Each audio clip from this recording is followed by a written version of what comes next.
Mahalagang maunawaan natin na talagang sa mga sitwasyon, most especially ang Middle East ngayon, unstable sila. Di ba po? Alam natin na ang mga political powers at ang mga posisyon na ito ay nagre-resulta sa atin upang magdulot ng matinding takot. Lalo na sa panahon natin ngayon, may mga sitwasyon pa na minsan dahil sa AI, anong kinakalabasan? Dumadami. Minsan, masyado pa exaggerate yung mga news na nagdadala sa atin ng matinding takot. Nakala natin na makarami ng mga kaganapan sa ating buong kapaligiran. Kaya sa ganun pong pagkakataon, napakadaling ipakalat ang takot kaysa pananampalataya. Subalit, buti na lamang mayroong salita ng Diyos. Na ang salita ng Diyos ang siyang nagbibigay sa atin ng deklarasyon na talagang anuman ang mga nagagawang kaganapan sa atin buong paligid. Patuloy pa rin tayo marapat na maging radikal. Radikal na kung saan ay nasabihin natin na in all these things, we are more than conquerors. Tama po? In all these things, lahat ng mga yan, ano man ang mga problema mo, ano man ang pinagdadaanan mo, personal man niya, sa asawa mo, sitwasyon ng ministry na mayroon ka. Sabi diyan, pag sinabing in all these things, ibig sabihin, walang exempted, we are more than conquerors. Amen po? O palakpakan. Ang mga more than conquerors. Lahat tayo may kanya-kanyang laban, pero sinabi ng Panginoon, hindi lang tayo basta nagtagumpay, higit pa sa mga mananagumpay. Amen po?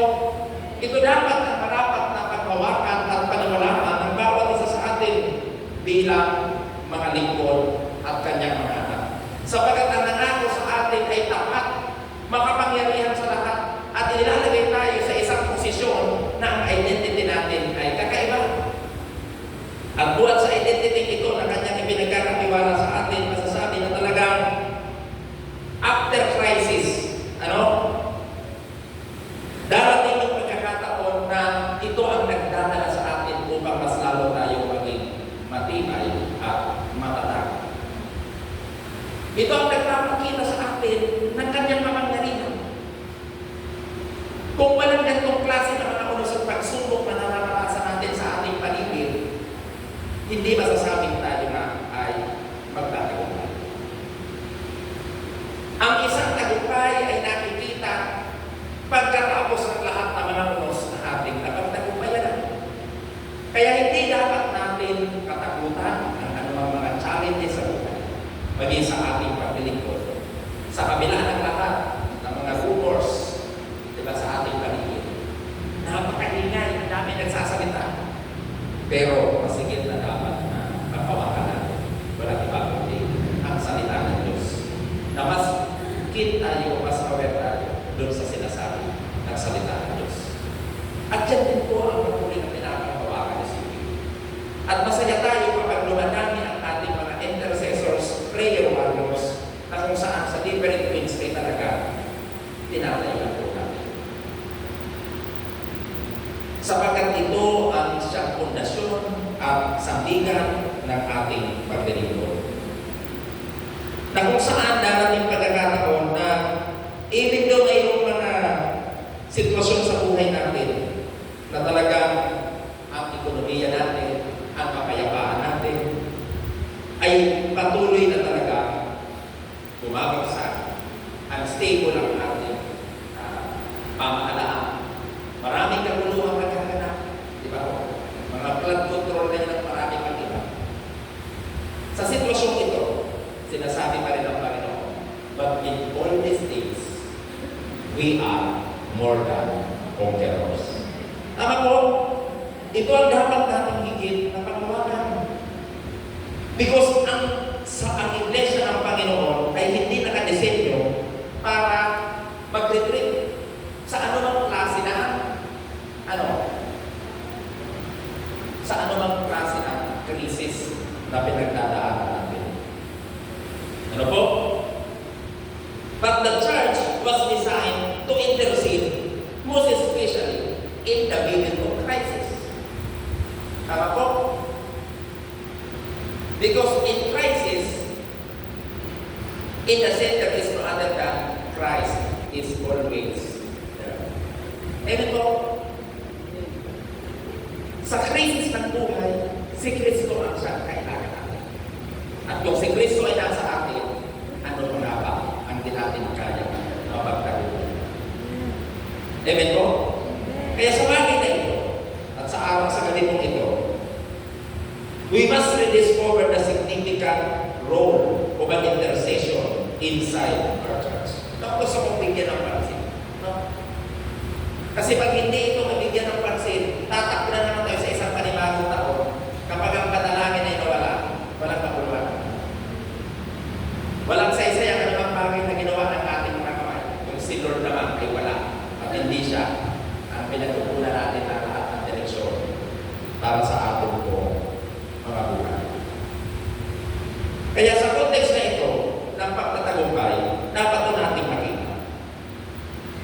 Because Apostle Paul wrote Romans to believers living in Rome na alam natin ang Rome ay center of military power and imperial dominance.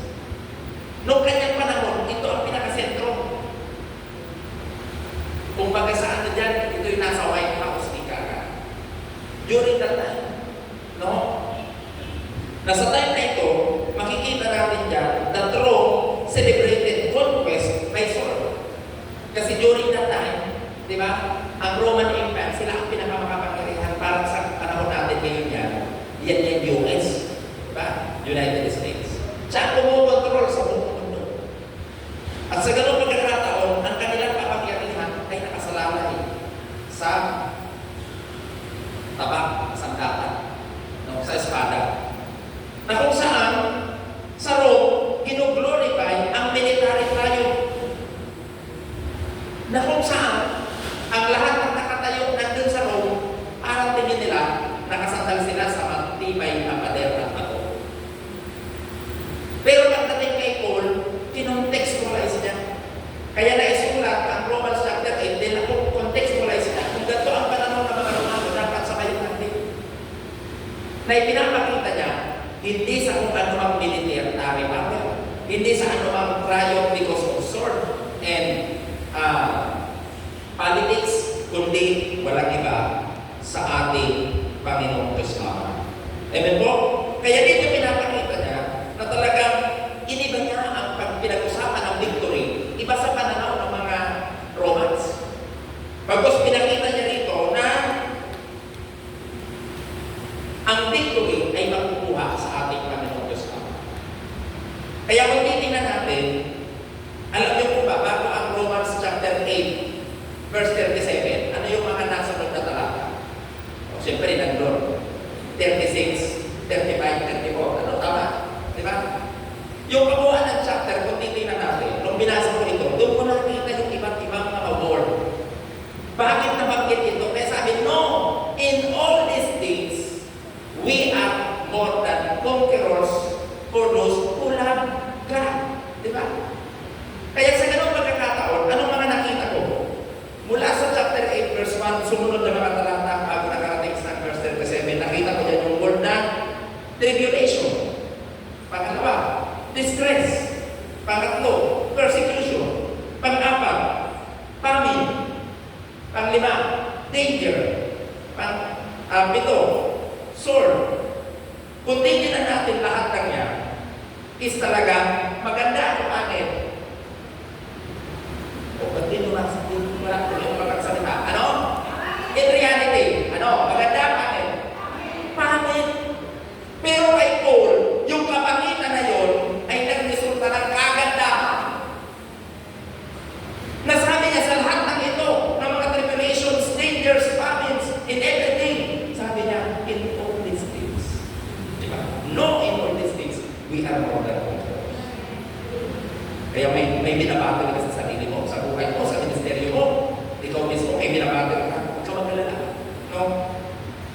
Kung nagpupunawaan mo at nakikilala mo ang Diyos na iyong pinaglilingkuran, siya nagsasabi sa iyo that all of us are more than conquerors. Amen? Ito yung mga bagay na dapat po nating lubos na panawagan. Ibig sabihin, ang victory na ini-explain ni Paul ay hindi nagsasabi na kinakailangan mawala ang suffering. Hindi niya sinasabi yun. Ang problema sa atin, ang gusto natin, walang suffering, Lord. Pag may suffering na, Lord, ba't ako pinarusahan? Ba't ako pinahihirapan? No. Diyan lalabas at bubukal ang ibang klaseng tagumpay, pagpapala at himala ng Diyos kapag nasa kalagitnaan ng maraming mga pagsubok at problema sa atin. Dahil ginagamit ng Diyos na instrumento ang lahat ng yan upang tunay nga na mapatunayan niya ang kanyang kapangyarihan at himala.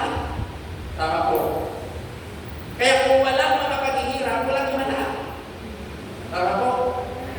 Paano siya magbubuhay ng patay kung walang patay? Nabubuhay. Tama po. Paano siya magpapagaling kung wala naman may sakit na dapat napagaling? Kaya sa ganung pagkakataon, mga minamahal ng kapatid at kamag-agawa, dapat makita natin ito. Dapat tayo magbago ng ating pananaw at pag-iisip. Kaya natin mapagtagumpayan ang lahat. Ano? Dahil dito pinapakita ni Paul that declares triumph in the middle of suffering. Yun ang kanyang gustong ipakita sa atin. Kaya napatintin na natin, yung Greek word na ginamit na rito, no, walang iba, kundi pag sinabing more than conquerors, ano ho, ibig sabihin yan is yung hyper-nicomen. Na yung hyper-nicomen, ang ibig sabihin yan, hyper, meaning beyond, exceedingly. Beyond na, exceedingly pa. Di ba? Kasi nga, more than eh. Di ba? Hindi lang nagtagumpay, kundi beyond pa, more than pa, exceedingly pa. Di ba? Beyond pa. Kung ano nakikita mo na yan, hindi yan sa likod pa nun. Grabe talaga. Di ba ho? And at the same time, yung ikaw, nang ibig sabihin ito, conquer, to overcome, means overwhelmingly victorious. Yun ang ginagawa ng Panginoon sa atin. Overwhelmingly victorious. Amen? Tinan mo na kung overwhelming yan. Kaya pag may mga pagsubok, may mga tribulation sa buhay, dapat tingnan mo, ay ang overwhelmingly victorious. Kaya excited ka sa ganung bagay. Walang overwhelming kung walang over-suffering. Amen? Yun po dapat ang maunawaan natin dito. Meaning, kung overwhelmingly victorious, ibig sabihin, this is a super conquerors. Kasi hindi ka lang conqueror, kundi super conqueror. Kasi more than eh. Tama po? Meaning, dito pinapakita ni Paul that this is not a political conquest, but this is a spiritual dominance in the middle of crisis. Amen? Yan ang pinapakita. At dapat mamamunawaan. Kaya ngayon, sa panahon natin ito, bakit mahalaga ang mga intercessors na tulad ni Pulit ng bawat isa sa inyo? Tinan mo yung katabi mo, intercessor ba yan? Tinan mo nga. Talagang kapag pagdating sa labanan, nanananguna. Tinan mo nga. Kung ako nga yan, intercessor, pamorang conqueror. Diba? Ano na kaya na-conquer niyan? Diba? Ano na kaya ang nakatunayan niya sa panalangin na talagang alam niya na talagang ang Diyos tutugon sa kanyang panalangin? Tama po? Hindi tayo nandito kasi mamaya may kainan na. Hindi yun. O kaya naman, dahil sa utos ng pastor natin kaya nito, no! Nandito tayo kasi alam natin, mahalaga ang bawat posisyon na mayroon tayo. Bilang kanyang anak, para ngayon patunayan ng Diyos na bawat sa atin ay tunay na more than conquerors. Kasi kung titignan natin in Romans chapter 8 verse 26, ano sinasabi? In Romans chapter 8 verse 26 says, the Spirit intercede for us with groaning to the for words. Oh, grabe. Yung Espiritu na daw, ang siyang talaga nag-groaning para sa atin. Ibig sabihin, ang Espiritu na nasa atin, na ibinigay ng Diyos, ang siyang talagang nananalangin na para sa atin na mga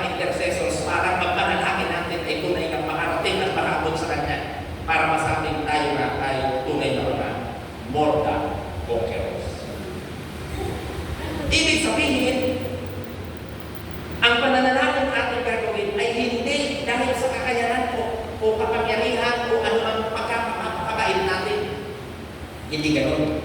Kundi dahil sa Panginoong Kristo na tinanggap natin, na pinaniniwalaan natin, na sa pamamagitan ng Espiritu Santo ipinagkaloob at sinilyo niya sa atin, ito ang nananalangin. Grabe ang posisyon nyo na ibinibigay niya po sa atin. Ano? Kaya sa ganung pagkakataon, pag sinabi natin na talagang tayo na sa ating intercession ay hindi optional, kundi foundational dapat ang intercession. Hindi ka mananalangin sa dahilan may problema. Nananalangin ka sa dahilan na alam mo ang panalangin ang siyang pundasyon ng lahat ng bagay na ating gagawin. Kaya maganda sa first quarter ng taong ito, inuuna ang bagay. Kasi ito ang susi at sekreto ng ating pagtatayuan. Kaya ang simbahan ay talaga na pong magtatagumpay dahil saan? Una, prayer.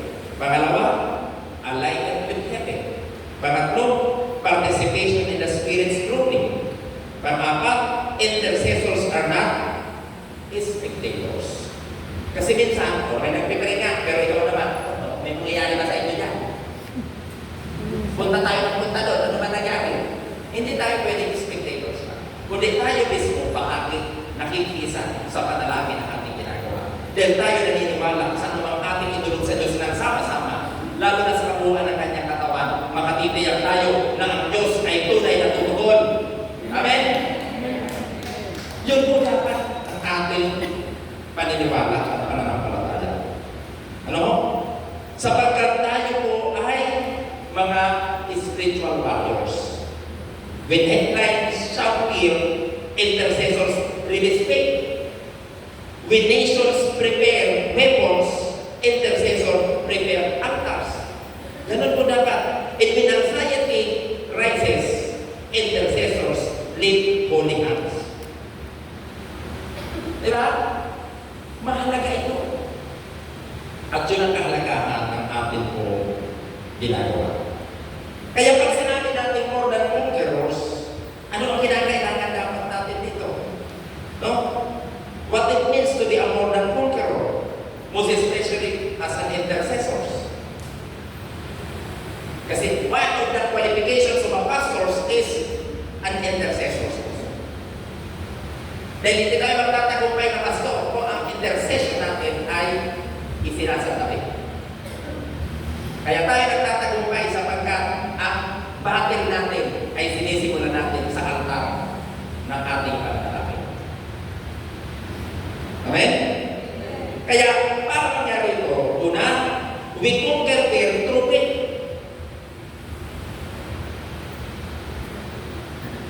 Ano mang mga bagay na ating pinapagtatagumpay namin, pinapasok ang anumang uri ng takot para ng palataya ang siya ating ginagamit.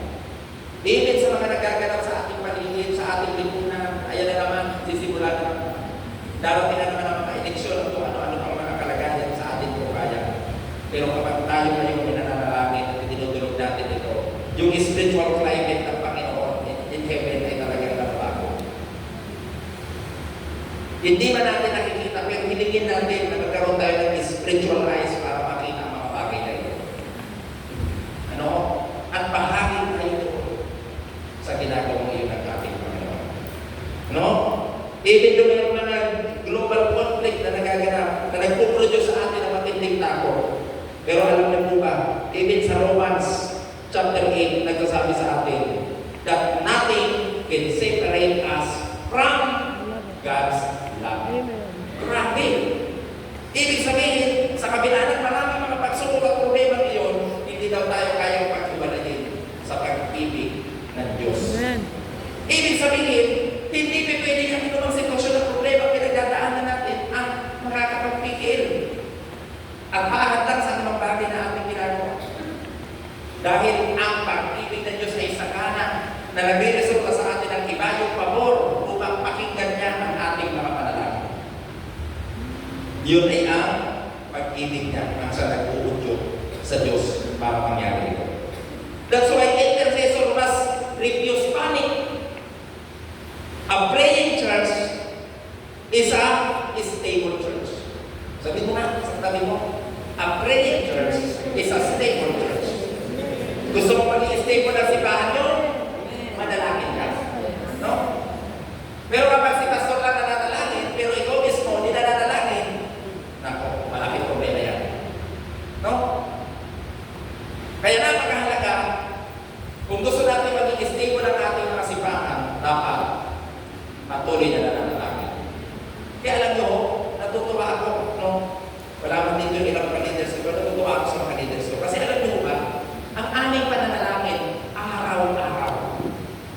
Minsan di man ako makasama, pero lagi natutuwa ako sapagkat ang ginagawa nila sa akin, sa bawat araw, panalangin, ang kanilang nagiging susi para sa akin. Dahil sabi ko, minsan nangihina na ang katawan ko, pero sila tuloy-tuloy na nananalangin. At alam niyo, isa sa intercessor ko, umapatak na 91 years old. Ang aking isa sa intercessor sa katawan ng nanay Bisinta na rin niya. Ayan, kita nila yan. O yan. At saka siyempre ito, ang pastoral pati, no, Agurang. Iyan po ang ilan sa mga intercessor. At siyempre ang aking mahal na may bahay. No? At yung ilang mga leaders ko. Kaya, salamat na marami sa inyo na. Mata ko na rin ito dahil yun sa mga panalangin po ninyo. And we have, I am humbly submit, no, sa ganun pong bagay. Kung bakit nandito tayo yan. Dahil yun sa inyo po mga sakripisyo ng pagdulog at walang sawang patuloy na paglapit ng inyong mga panalangin sa Diyos para sa akin. Ano? At simula yan, walang angkat po yan. Nung magsimula ang pandemic hanggang ngayon, tinuloy-tuloy nila. Kung ako lang, ayaw ko na. Pero sila tuloy-tuloy. At lalo na yung aming 91 years old, pag sinabi ba ngayon, ang prayer natin, ano na? Siya pa magsasabi na gano'n. Grabe. Purihin ang Panginoon. Kaya natutuwa ako. Hindi ko ipagpapalit ang kanya sa gano'ng sitwasyon. Dahil talagang grabe ang pananalangin para sa inyo mga kapito. Pangalawa, we conquer hatred through love. Dahil bakit? Sabi nga sa Romans 8:37, through Him who loves us.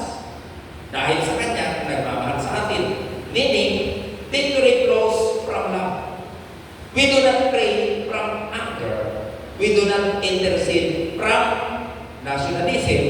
We do not approach God with political bias. But we pray from the heart of Christ. Tama po? Nananalangin tayo doon sa puso ng Diyos na may dinudulog natin sa Diyos kung ano ang laman ng puso natin ito para sa ganung bagay. Ang kalooban niya ang kasunod. Dahil nananalangin tayo mismo sa puso ng ating Panginoon sa Kristo. Nananalangin tayo para sa protection ng Israel. Yan, kasama yan. Nananalangin tayo para sa ganun magkaroon ng hipuin ang puso ng mga Iranian people para hindi nito. And at the same time, dapat pinag-pray din natin. Especially yung mga leaders natin sa CPA, sa leaders, mga pastors natin sa ating mga local churches. Huwag natin kakalimutan ito. Ano po? At even, salvation po na also. Ganun din, yung peace in Jerusalem and also revival in crisis. Because love must shape on our intercession. Ang pag-ibig ay talaga nahuhubog sa pamamagitan ng ating walang tigil na pagsusumama sa Diyos. Amen po? Pangatlo, we conquer darkness through spiritual authority. Because Paul reminds us that Christ died, rose, and interceded at the right hand of God. Based in Romans chapter 8, verse 34. And intercessors participate in heavenly authority.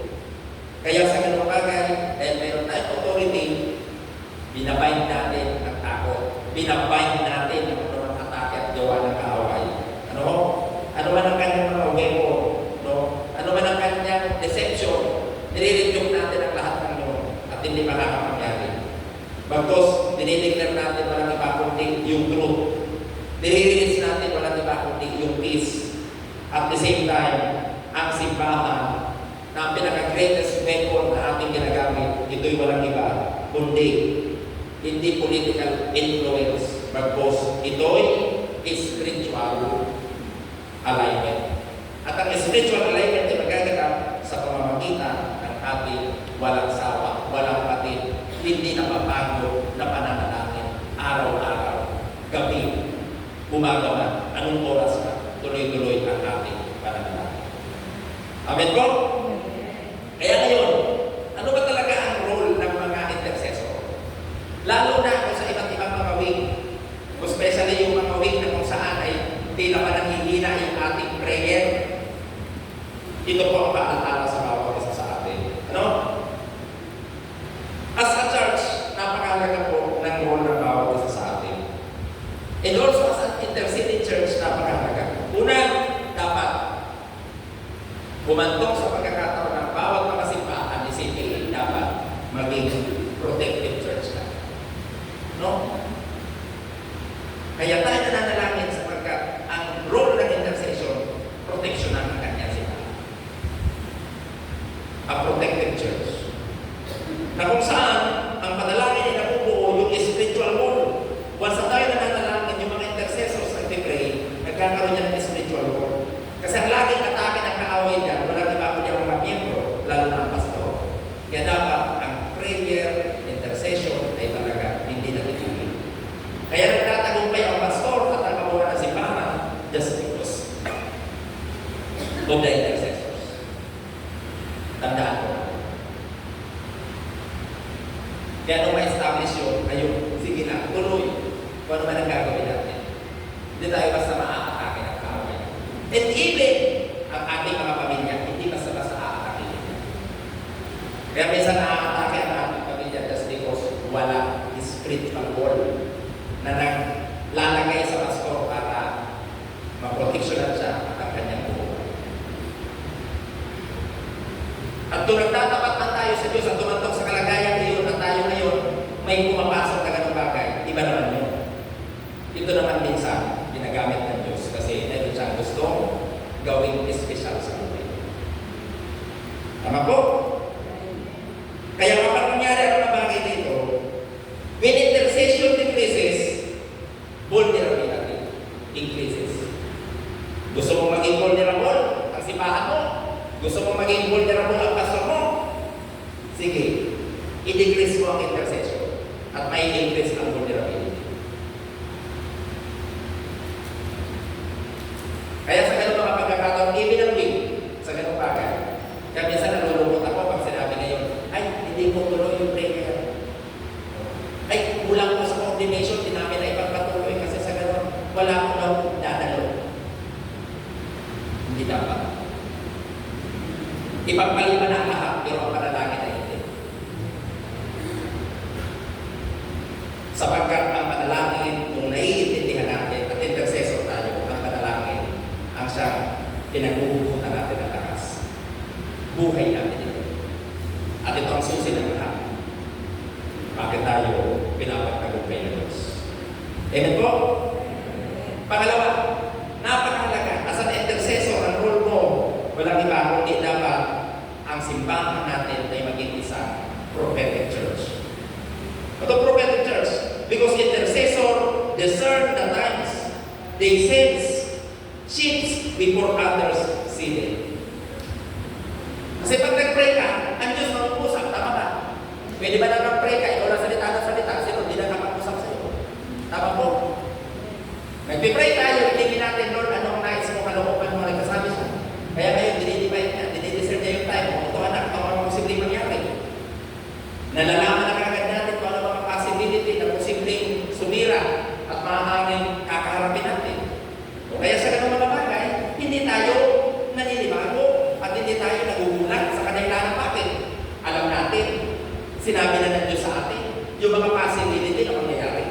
Di ba?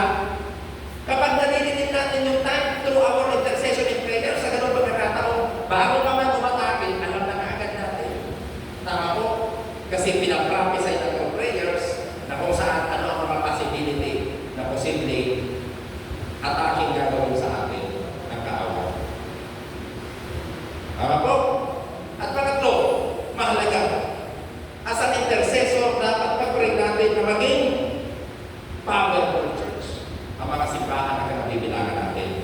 Because before every move of God in history, they were praying people.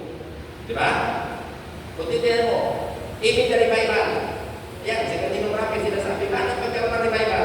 Ang revival nagsisimula sa prayer ka. Walang naganap na revival, no? Kung wala ang prayer.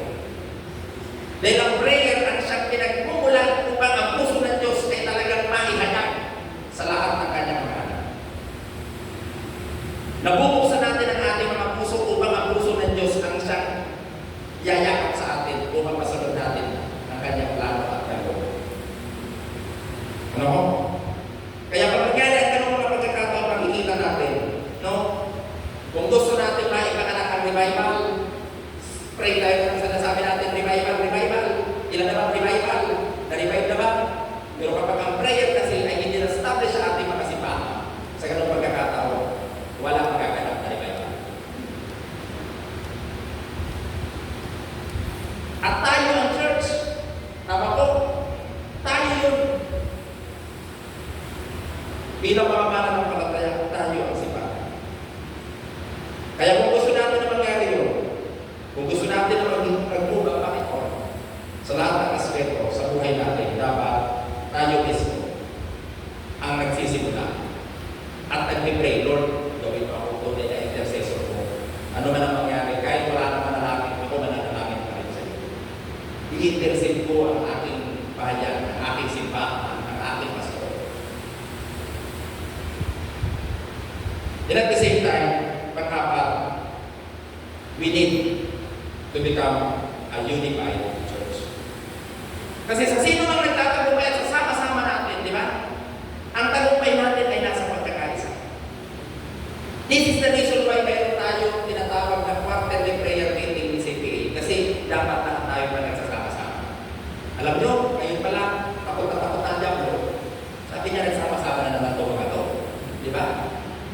Pagsasalita at pagsasabi na naman at pananalangin na naman sa Diyos. Kaya sasabihin na naman ng Diablo ngayon pa, kasi talaga, bumbong sarado na naman ako ngayon kami. Di ba po? Kasi nagsama-sama na naman ang kanyang mga. Pero pag tayo din na nagsasama-sama, even sa ating mga week prayer, hindi natin sasamahan, at nawawalan tayo ng gana. Naku, tuwang-tuwa ang Diablo dyan. Sabi niya, buti na lang. Hindi sila natuloy. Kaya kapag may mga situation na tulad nito, no, wala namang reason para hindi ka dumalo, sa ganung bagay, nagtatagumpay ka. Pero pag tayo dapat gusto natin, lagi natin ako, kasi bakit? Ay ang prayer o ang mga. Kaya sa ganung bagay, tuloy mo yun. At kung nakakalimot ang iba mo magpaalala, to encourage din. Ano mo? Kaya ngayon, papaano natin ito? May establish yung atin kong at manidevelop ang atin kong intercession, lalo na sa season na ito. Mahalaga. Una, yun, kung maaari, establish yung corporate prayers sa inyong mga simbahan. Hindi yung basta lang ang prayer sa ating prayer, hindi na naman. Di ba? Nakakapagod na. Tama po, hindi, huwag na pag-urat. Kundi dapat simulan natin na tayo mismo ay kasama-sama. Part ng fellowship natin, dapat si prayer, part ng fellowship natin. Ano po, establish natin yung sa ating mga simbahan. Kung maaari, no, daily prayer, kung kakayanin ninyo, no, we encourage everyone na talagang pagkaroon ng daily prayer. Na siyang susi po sa pagtatagumpay ng inyong lingkod at ang aming simbahan. No? Na kung saan, iba ba yung ating mga personal prayers na kung saan initulog natin kung ano yung mga yun.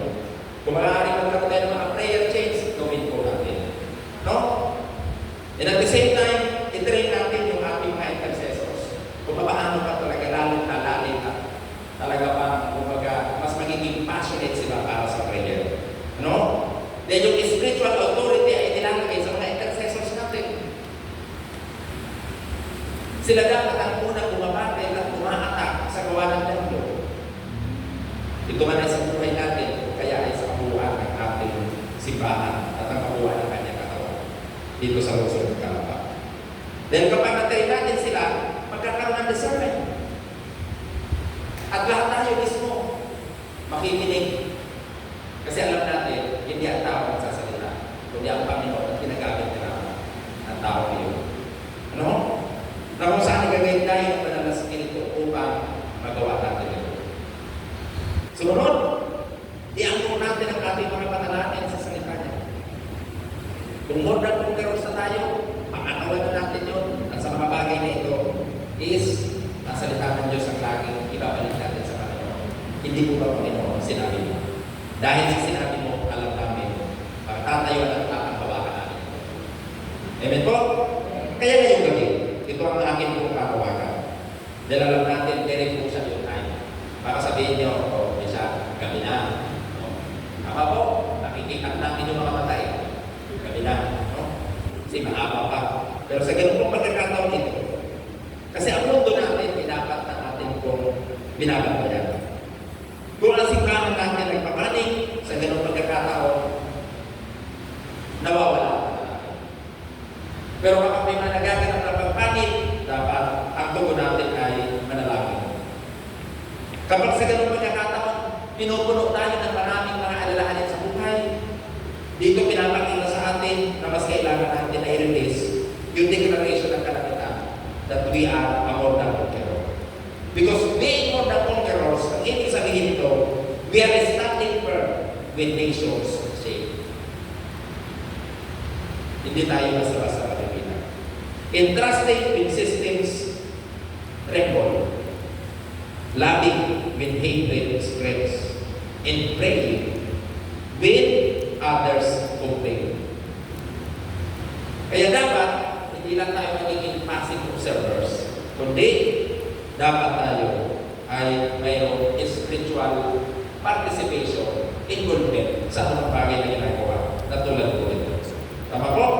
Kaya sa bagay na ito, dapat i-develop natin ang ating intercession sa ating mga simbahan. Sinasabi na sa atin na talaga ang panalangin ay mahalaga. Sinasabi sa atin na tayo ay mga more than conquerors. Kaya sa ganung pagkakataon, nais ko na sa galing ito, hindi tayo mananalangin para magtagumpay. Nananalangin